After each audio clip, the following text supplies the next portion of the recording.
Mesdames, Messieurs, bonsoir et merci d'être à l'écoute de Sen Radio à la une de ce journal. Après le détournement supposé de plus de 200 millions sur des tickets de restaurant à l'IPRES, la Confédération syndicale autonome CSA exige la mise en place d'un nouveau conseil d'administration ainsi que le renouvellement de l'institution face au laxisme des dirigeants. Lutte contre le vol de bétail avec usage d'armes à feu dans le sud du pays, dans la commune de Niaga, théâtre d'attaques récurrentes du genre. Le maire plaide pour la systématisation du port d'armes pour l'ensemble des éleveurs pour organiser la légitime défense. Un comité départemental de développement a réuni différents acteurs du Balantakunda pour la résolution pacifique de ce fléau.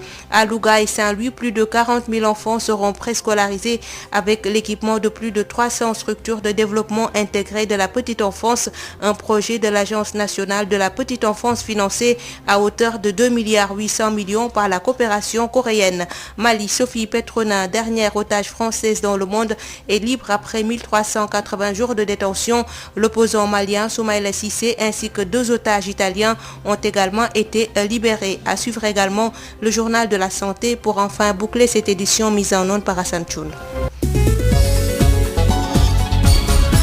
Marie-Rosalie Ndiaye. Détournement supposé de plus de 200 millions sur des tickets de restaurant à l'IPRES. La CSA condamne et dénonce cet état de fait.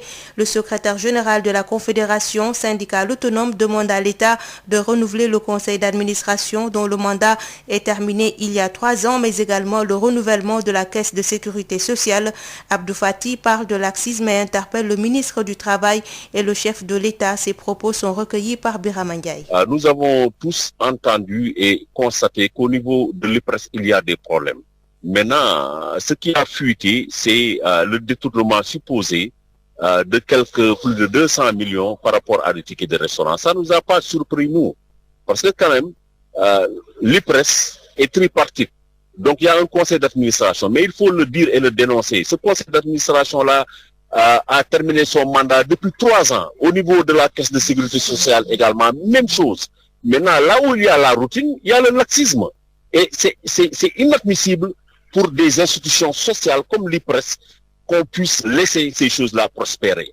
De pauvres Sénégalais attendent paisiblement qu'on améliore leur sort et quelque part des fonctionnaires détournent de l'argent dans ces caisses. C'est indigne, c'est immoral et là, on est également, nous, en tant que syndicat, un peu responsables parce que nous devons, comme je suis en train de le faire, dénoncer cet état de fait, que l'État renouvelle ces institutions-là comme l'État a renouvelé le Conseil économique et social.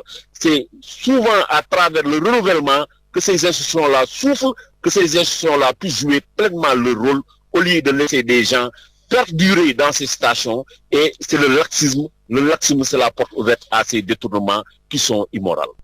Le vol de bétail avec usage d'armes à feu reste toujours actuel et préoccupant dans l'extrême sud du pays frontalier à la Guinée-Bissau. L'Agence nationale pour la relance des activités économiques et sociales en Casamance ANRAC joue sa partition dans la résolution pacifique de ce fléau à l'origine des conflits. Un comité départemental de développement a réuni différents acteurs du Balantakunda autour de la question correspondance à Sédhiou Moussa Dramé.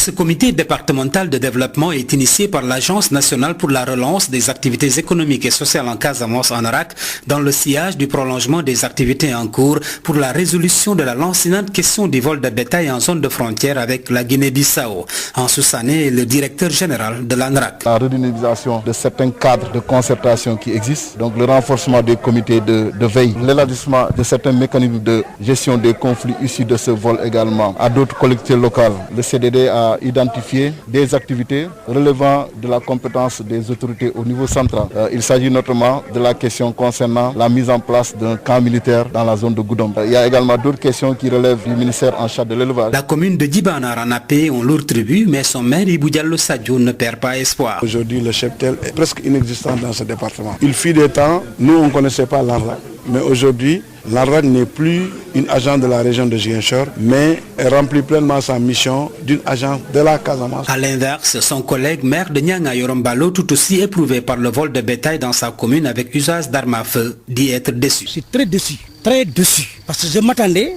à des solutions aujourd'hui, mais pas de nous proposer de redynamiser ou bien de sensibilisation. Tout a été fait en 2019. Les pistes de production contrôlées, les pistes de désenclavement, il faut les ouvrir. Les forces de défense et de sécurité, il faut les équiper. Désenclaver vraiment les collectivités territoriales pour dire halte au vol de bétail. Pour le président du conseil départemental de Goudomp, l'espoir est permis avec surtout l'engagement manifeste de l'ANRAC. Moussa Bokoum. Il y a la sensibilisation, mais il y a également le désenclavement. Je salue au passage le rôle joué par le PUDC, Puma, etc. Quant à Barawilan, l'adjoint au préfet de Goudomp, il exhorte à une synergie d'action multisectorielle pour venir à bout de ce fléau à la fois appauvrissant et source de conflits. Moussa Dramé Sédhiou. Il faut systématiser le port d'armes pour l'ensemble des éleveurs de la commune de Niaga pour organiser la légitime défense. C'est le plaidoyer porté par le maire de cette commune de l'Est de Sédhiou, meurtri par des razzias sur le bétail avec mort d'homme. Écoutons le maire Yoram Ballo au micro de Moussa Dramé. C'est une question d'ailleurs que j'ai posée au ministère de l'Intérieur l'année passée. Devant le ministre de l'Intérieur, je l'ai dit. On ne peut pas continuer comme ça. Nous allons au troupeau, on surveille nos bêtes. Des gens mal intentionnés viennent voler nos bêtes. Ils nous trouvent sur le troupeau, ils nous tuent. On les poursuit, ils nous tuent. On ne peut plus continuer comme ça. Nous vous demandons, nous vous suggérons, monsieur le ministre de l'Intérieur, tout de suite et maintenant, autoriser le port des armes à tous les éleveurs de la commune de Niaga. Parce que lì, c'est trop, c'est trop. On ne peut pas continuer comme ça. S'il ne peut pas maintenant autoriser le port d'armes à tout un chacun, mais quand même de les protéger, de les sécuriser. De les sécuriser. En quoi faisant? Mais trouver une politique aussi bien, aussi importante pour au moins faire halte au vol de bétail. Mais que de nous laisser à parents pauvres. C'est regrettable, mon frère. Les députés et élus locaux à l'école de la bonne gouvernance et la sécurisation foncière au Sénégal, le centre d'excellence sur la gouvernance foncière en Afrique de l'Ouest francophone veut accompagner les États à réussir la politique foncière en Afrique. Le cas du Sénégal, marqué par de nombreux litiges, préoccupe les réseaux d'excellence sur la gouvernance foncière en Afrique. Le NELGA travaille à mobiliser l'expertise africaine sur la question afin d'apporter une formation adaptée aux acteurs et décideurs.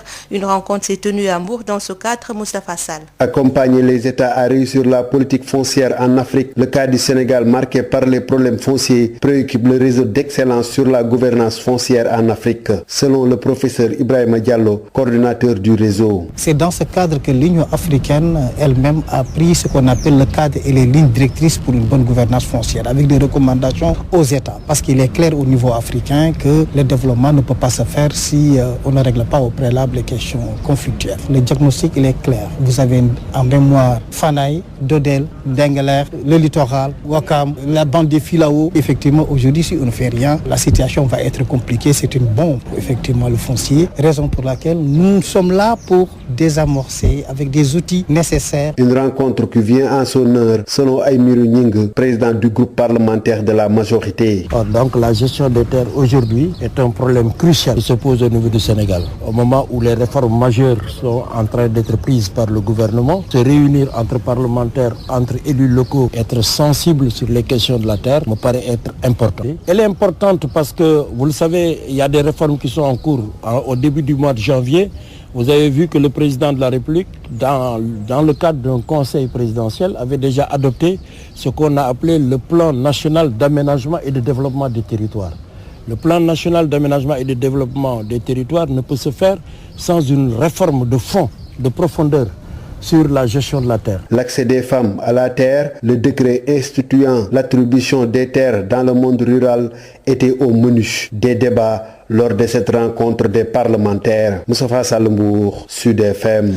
Une enveloppe de 2,8 milliards de francs CFA de la coopération coréenne pour booster le taux de scolarité brute faible dans certaines zones des régions de Louga. 40 000 enfants seront pris en charge, des cases de tout petits construites, en plus de la formation des acteurs et l'équipement des inspections IA et IF des zones cibles du projet qui a fait l'objet d'un CRD tenu à Louga. Lamine Gueye Saman.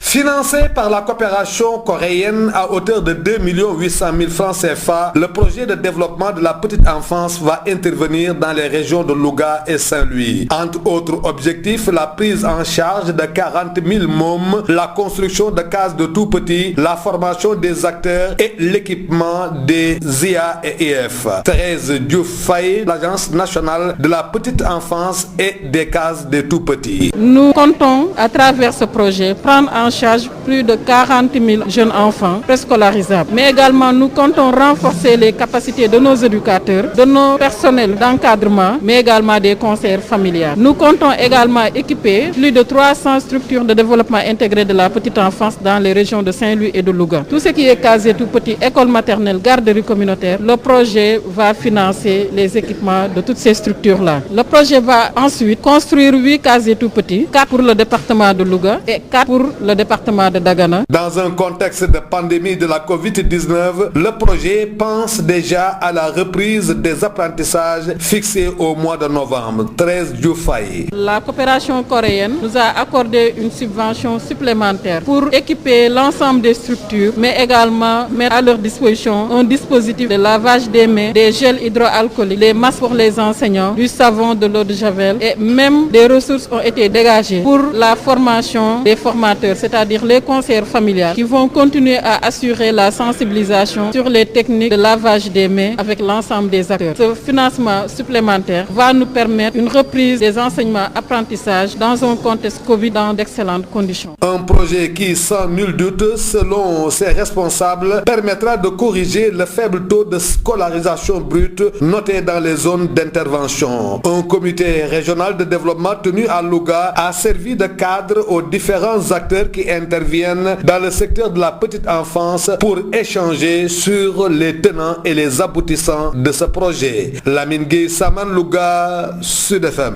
Le ministre de la Culture et de la Communication a été à Saint-Louis ce jeudi. Abdoulaye Diop y a présidé la cérémonie de remise officielle des clés de la cathédrale Saint-Louis à l'évêque du diocèse, Monseigneur Ernest Sambou. Le ministre y a aussi magnifié les bonnes relations qui existent entre le Sénégal et la France. Une correspondance de Yves Tendeng. C'est devant une foule d'autorités et de responsables de l'Église que le ministre de la Culture et de la Communication a remis de manière officielle les clés de la cathédrale à l'évêque du diocèse. Ceci au terme de sa réhabilitation, occasion qu'il a saisie pour saluer les bonnes relations qui existent entre le Sénégal et la France. Le ministre Abdoulaye Diop. Ce qu'il faut saluer déjà, c'est le dynamisme de la coopération et l'amitié qui existe entre le Sénégal et la France, de l'excellente relation diplomatique qui existe entre les deux gouvernements, entre les deux chefs de l'État. Je pense que suite à la visite des deux chefs de l'État ici, le président Macky Sall, dans sa volonté de réhabiliter et de rénover les édifices qui ont de l'histoire, à savoir la cathédrale, aujourd'hui ces travaux étant finis, il fallait remettre les clés au diocèse de Saint-Louis. Une réhabilitation qui enchante fort bien toute la communauté catholique du diocèse de Saint-Louis avec à sa tête son évêque, Monseigneur Ernest Sambou, qui ne cache pas du tout sa joie. Pour moi, c'est comme si on m'offrait un plat de tchébouya qui est prêt. Alors je dois manger avec joie. La restauration de cette église était très longue. Nous avons remarqué que personne ne peut restaurer une église ou un autre bâtiment tout seul.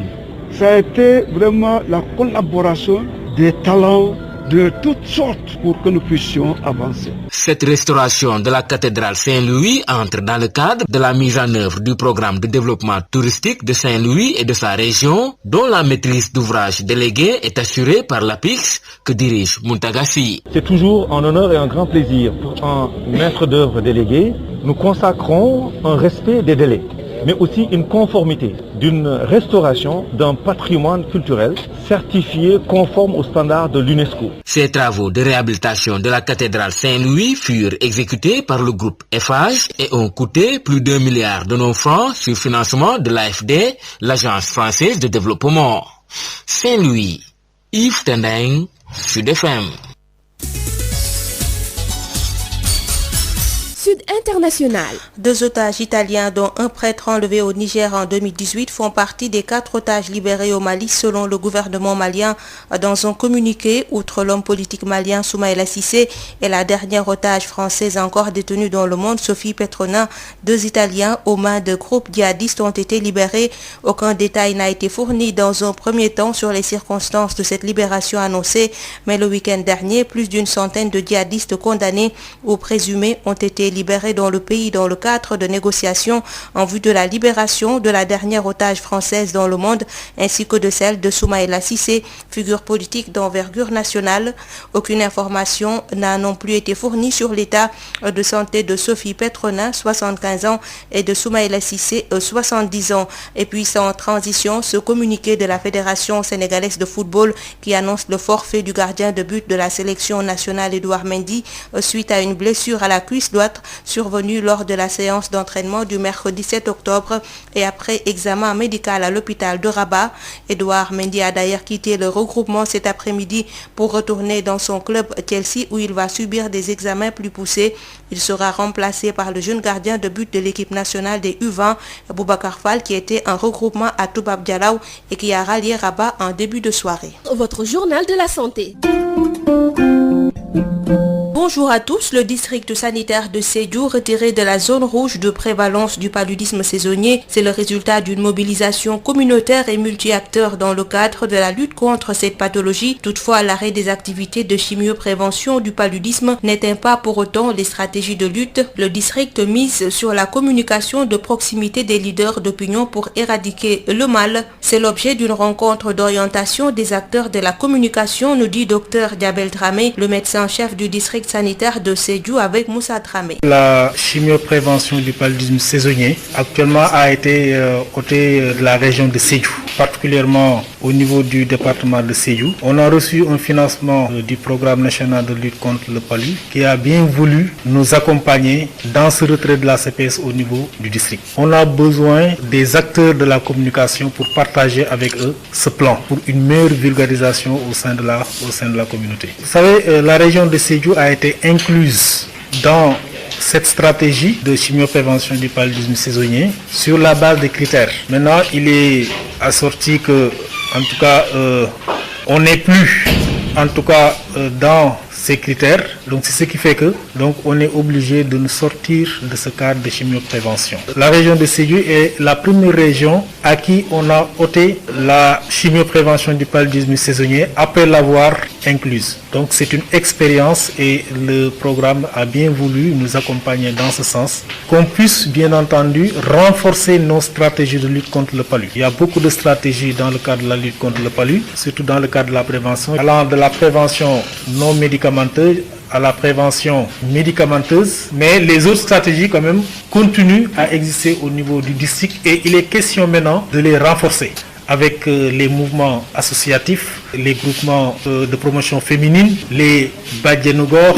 et autres acteurs en tout cas de la société civile. La centralité d'une communication accessible demeure une approche participative et inclusive dans le processus d'éradication du paludisme. C'est le sentiment de Aïssatou Faye Bodian, journaliste à Gabo FM, en raison, dit-elle, de la subsistance de certaines poches de résistance. Elle a pris part à cette rencontre. Nous l'écoutons au micro de Moussa Dramé. À l'issue de l'atelier, on a bien compris aujourd'hui l'enjeu sur le paludisme et également la nécessité de trouver des stratégies pour lutter contre le paludisme. On peut constater également qu'il y a des zones rouges pour le moment, sur l'axe Djendé, et qu'il faudra également renforcer la communication, surtout pour sensibiliser la population sur l'utilisation notamment des moustiquaires imprégnés, des moustiquaires pour combattre ou bien pour lutter contre le paludisme, car on sait qu'il y a d'autres méthodes, mais la méthode la plus efficace, en tout cas après l'atelier, je pense que c'est l'utilisation des moustiquaires.